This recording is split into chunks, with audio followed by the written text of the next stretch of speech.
Antara netralitas dan keberpihakan, Palang Merah di Jawa pada masa perang, 1945-1949, antara netralitas dan keberpihakan, Palang Merah di Jawa pada masa perang, 1945-1949. Kekalahan Jepang pada Perang Pasifik menciptakan kondisi vacuum of power di Indonesia. Situasi tersebut dimanfaatkan oleh pihak Republik untuk memproklamasikan kemerdekaannya. Di pihak lain, Belanda terdorong untuk menegakkan kembali kekuasaan di bekas wilayah koloninya. Kondisi peperangan yang tercipta akibat perebutan kedaulatan di Indonesia memunculkan konflik berdarah yang sulit diselesaikan. Dalam kondisi konflik tersebut, Palang Merah hidup kembali dengan mengusung prinsip netralitas Konvensi Jenewa.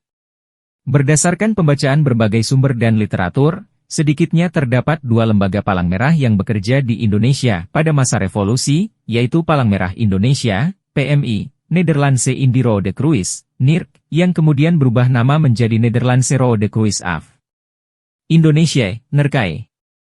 Palang Merah di Indonesia tidak hanya memiliki fungsi medis dan kemanusiaan. Dalam konteks perang mempertahankan kemerdekaan Indonesia, pihak pemerintah Republik Indonesia dan pihak pemerintah Belanda sama-sama memanfaatkan lembaga Palang Merah, PMI dan NERKAI, sebagai salah satu alat perjuangan untuk mencapai kepentingan politik masing-masing kubu negara. Sifat organisasi PMI yang netral dimanfaatkan oleh pihak Republik untuk menjalankan misi politis strategis sehingga meleburkan kenetralan lembaga kemanusiaan itu sendiri. Data sejarah menyebutkan 4 faktor utama yang menyebabkan ketidaknetralan pada PMI dan NERKAI. Pertama, status istimewa Palang Merah. Posisi fleksibel dan kebal hukum yang disandang oleh Palang Merah tersebut menjadikan keduanya sangat cocok untuk dimanfaatkan sebagai petugas medis yang memainkan peran sebagai agen spionase dan kurir senjata kedua institusi militer yang bertikai. Kedua, kaburnya prinsip independen Palang Merah.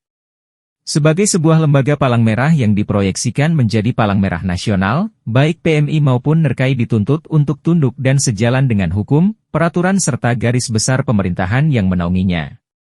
Namun demikian, mereka juga diharuskan menjadi pihak netral yang memiliki otonomi sendiri berdasarkan garis besar Konvensi Jenewa. Dualisme tersebut menyulitkan posisinya sebagai lembaga independen. Dalam praktiknya, kedua Palang Merah cenderung mengutamakan kepentingan negara daripada menegakkan prinsip Palang Merah internasional. Ketiga, kuatnya sentimen nasionalisme. Apabila mengacu pada Konvensi Jenewa pertama, Palang Merah dalam skala nasional hanya boleh ada satu bagi setiap negara, serta hanya dapat diajukan dan dimiliki oleh sebuah negara yang sudah berdaulat. Berkaitan dengan hal itu, berdirinya kedua Palang Merah dapat diartikan sebagai langkah politis kedua negara untuk memperkuat posisinya sebagai pihak yang berdaulat di Indonesia. Bagi pihak Republik, PMI sering dimanfaatkan sebagai alat diplomasi dengan dunia internasional.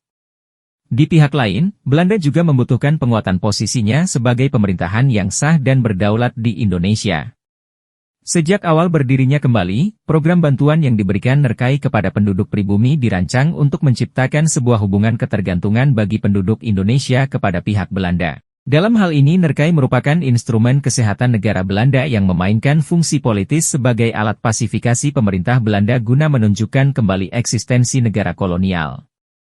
Selain itu, eksistensi NERKAI di Indonesia menjadi media alternatif yang menguatkan posisi Belanda di mata internasional. Keempat, kuatnya nuansa militerisme Palang Merah. Hal itu disebabkan oleh status ganda keanggotaan Palang Merah, yaitu antara petugas medis dan bagian dari tentara, paramiliter.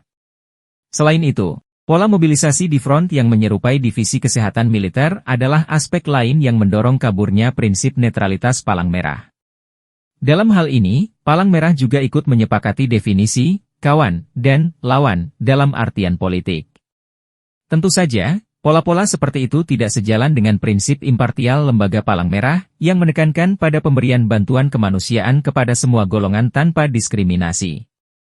Dengan mengungkapkan peran Palang Merah, gambaran historis tentang perang kemerdekaan Indonesia menjadi berbeda. Hadirnya aspek humanis selama perang kemerdekaan Indonesia menegaskan bahwa peperangan tidak hanya persoalan membunuh dan menyakiti, tetapi juga menyelamatkan dan mengobati.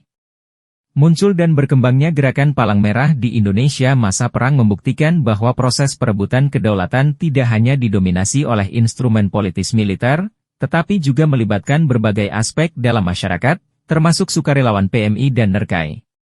Mereka sama-sama penting dan sama-sama berpengaruhnya bagi terciptanya berbagai kondisi selama periode 1945 hingga 1949.